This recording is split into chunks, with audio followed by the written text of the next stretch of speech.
ilovelimerick.com in association with Limerick Leader TV. I'm Mc Mahon, and two of the Limerick personalities probably most well known across the country are Miss Sheila Fitspatrick and Miss Madonna Lucia. Two people you might not know as well, but that we're here to know a little bit more about today are the men behind the Madams. We've got Mike Shinnors and Evan Kennedy. Thanks for joining us, guys. Thank you, Michelle. How are you?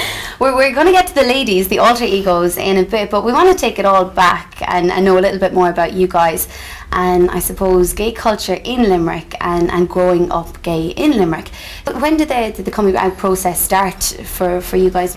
They say, you know, like when you're a child, so you just know like things aren't really adding up the same way for you as they are for your friends and stuff. It wasn't until much older, till I was much older, that I came out, or you know, decided for myself that, oh yeah, actually I'm just gay, that's it.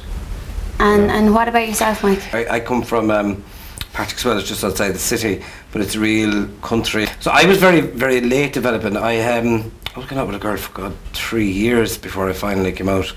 I was actually 28 when I came out. And would you believe, most people at home were fine. It didn't turn out to be that big a deal at all, you know. Mary Jo down the road got pregnant a week later and I was off the charts, you know. No one's talking about me anymore. Yesterday's news is right. I remember the first gay person that was in my house at home in Maru was Celine, who is like an absolute legend in Limerick, you know what I mean? And I don't know if you could find possibly a more gay person to bring into your house. So my poor mother was just like, oh my God, no, he's gay and he's come home now, Celine, and this is it. Like, and of course, like when Mike showed up on the scene, then, you know, sometime after that, like, he was just a friend of mine. I wasn't with him, but of course, you know, mothers are like, this, like, oh God, what's happening here, oh my God. And, you know, they expect then you're going to start clattering around in heels and stuff. It took a while for that to happen, you know. Was there a gay social scene at that time? There was quite an active scene in Limerick at that stage. You had Quinn's down on Ellen Street. You had Yum Yums, club being run by Nicole Dunphy. How did you guys meet? Oh God, yeah, we actually met in Galway Pride, and here we are 8 years later, and it's been great. You can feel the love. I mean, it's like you measure that like it's like dog ears. So I mean, you were talking about marriage equality and things like that. We're as good as married. You touched on marriage equality there. Only a few months back, you guys were chosen as marriage equality advocates. We did a lot of work for marriage equality last year. We did a lot of promotions for them. Anytime we try and do some sort of a show, if we're doing something on stage, we'll try and bring in, you know, it's all fun and games with drag, but it's nice to bring in a more serious aspect, or just to keep the awareness out there for people, you know. And the marriage equality guys have been very good to us too, so it was lovely to be honoured by them. How do you feel about the Civil Partnership Bill? Is it just progress is progress and that's good, or is it still just a step too short? Well, I take that one. Go for it. Personally, for me, I think I can see the merits of it, especially for older people that are in relationships. Now, I'm talking about even older than us. You know, people have been together maybe 20, 25 years. For them, this must be a massive step in the right direction. For me personally, and I think for a lot of the younger generation, it's just not enough. It doesn't cut it, it's second class, and it's not acceptable. What we're talking about all the time is civil marriage. It's not talking about going and having a Catholic or a Protestant service in a place of worship. You know, you're not saying I want to go into the mosque and marry my fella, you know. So like that's not what people are saying. We just want to say, look, if I decide to go with my partner to a registry office and register the fact legally that we are together and that we are recognised in the eyes of our peers and community and we have the same entitlements, what is the problem? But then there's occasions throughout the year where the gay community is celebrated by gay and straight alike. You know, the two highlights of the calendar, and it's highlights of the social calendar for, I think, gay and straight, most certainly. The Alternative Miss Limerick every year and the Limerick Pride. My first Pride parade that I was in drag, you know, and before that I would have been kind of terrified to go into a Pride parade, you know. And then of course I went from on the sidelines watching to actually being in the middle of it. And it was a totally weird sensation because everyone's looking at you, and you're just waving, and you know, and it gets up some people's goat big time. But like then you're going along the street, and like Mike says all the time, especially people over the age of 30 just don't care. They've enough going on in their lives. They don't care. They're ones You'd have these old ones out like with the trolley in the shopping outside Penny's, and they're just like this, you know. And like with Laura Ryan, the Limerick coordinator, out in front of McDonald's last year, she was waving like this, you know.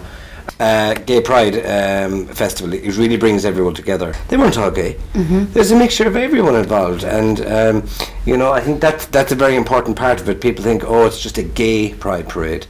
No, it's not. It's a pride parade.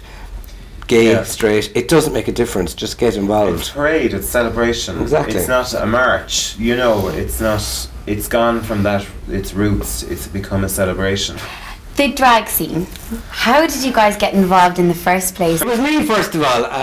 I've, you know, been outside in Partick as well. I was always involved in drama and set dancing and score and acting, whatever.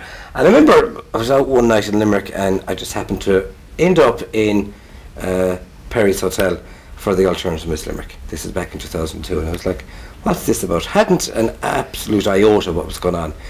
And I was just blown away with the whole night. I was like, God, this is brilliant. I know the first Alternative Miss Limerick I went to was actually one that both of you were involved in. How was that? A good night that night, and but everybody expected us to be like killing each other. Like, I have the scissors and the frock, you know. I'll get her now, and she's out of her costume change. The whole thing will fall asunder, you know. But like, I was in his act, he was in mine. We used the same dancers, you know. You know, so. Pretty much, yeah, it kind of blew everyone out of the water that night, and it was a very, very special night for us. Oh, it was, yeah. And of course, you went on then to win the Alternative Miss Ireland. Yes, we did win the Alternative Miss Ireland. You say me, but I still say it was the both of us, you know. Yeah. Which that happened. Yeah. We did tour way up to Dublin in March again for the second run at it, and this time we went in with totally like, listen, we're not going to get a smell up here. We're going to go up, we're going to enjoy ourselves. Yeah. And for some reason, that translated on stage. That came off that, you know, these lads don't actually care. Yeah. And it just worked on the night. And it was the second time that someone from Limerick had won. An Alternative Miss Limerick had won the Alternative Miss Ireland. Fantastic. So that's always good for the Alternative Miss Limerick. I think you could see it happening again in the next few years, because the talent on the way up at the moment is fantastic as well. Yeah. It's a massive amount of talent out there. Again, it's one of those things where I'm sure that the Alternative Miss Ireland gave you a platform outside of Limerick to do the different counties, the different pride events and that, and to be, you know, to speak up for marriage equality. Again, it's going back to what we spoke about earlier. It's integrating. Yeah. It's both the gay and straight together, and really people don't care anymore, you know. You've both become actively involved in the organisation of the Alternative Miss Limerick. You have been for a while on the Pride Festival. Yeah. Is that a conscious effort for you guys to go, right, well, you know, we enjoy doing this, getting involved in this, you know, before, let's make it bigger, let's make it better. Have I asked a bad question? No, I'm laughing at the enjoy part, you know. Yes, so you've had an experience. No, like, look, all these things are work. You know, it's not all fairy dust and glitter. How do you think Limerick now is different to Limerick when you were growing up? I think it's just become a lot more mainstream, and whilst it's never difficult, it's never easy for anyone. It's always going to be, you know, some people are going to find it difficult to come out or whatever. It has become a lot more socially acceptable. Rainbow Support Services there, the Red Ribbon Project. There's, you know, everything. It's quite out there and it's quite easy to find. Whereas before, I remember my dad, I didn't know of any other gay person in Limerick. I thought it was a total freak. Yeah, and you were talking there about Boy George. I remember him being on TV. I was like, I can't relate. I know he's gay, but I don't relate to that at all. And I think in that sense, you know, even the likes of, I know you mightn't get this now, but coming from the GA and Donald Cusack coming out there recently, the Cork hurler, I mean, that's, for any young person, maybe not so much in the cities, but in the counties and in the country, that is a big, big deal. Yeah. But what's happening now is that kids are coming out at a younger age, in school, they're experimenting, they're more fluid with their sexuality, they don't want to label themselves as gay, straight, whatever. And it's actually a lot more normal and it's a lot more healthy. You know, if I was to sit here now like with Mike, that is a major thing. to do Inside in the bar. in a bar. Right. Still. You know, like, you know, something as subtle as two guys holding hands, and then of course because the way we look as well. You know, if one of us were especially feminine or something like that, you know. I love. That's probably really difficult for a lot of people to comprehend, because it's just such a Yeah. natural thing to do, just to hold hands with your partner, to cuddle up in public or whatever. So yeah, yeah, I don't think many people even realise that until it's said, until you kind of point out. Like, I mean, you know, we wouldn't like kiss each other in front of our parents or anything. Like, it'd be gross anyway. But you know, a lot of people feel like that, though. Yeah, exactly. But you know, there's tiny little things that you notice, and as you get older, your tolerance is like, I don't care anymore. So if I want to walk down the street holding his hand, I'll do it. Do you know?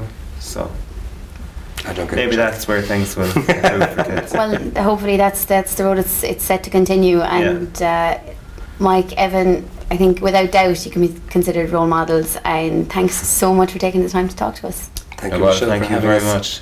It's Mike Shinnors and Evan Kennedy with ilovelimerick.com in association with Limerick Leader TV.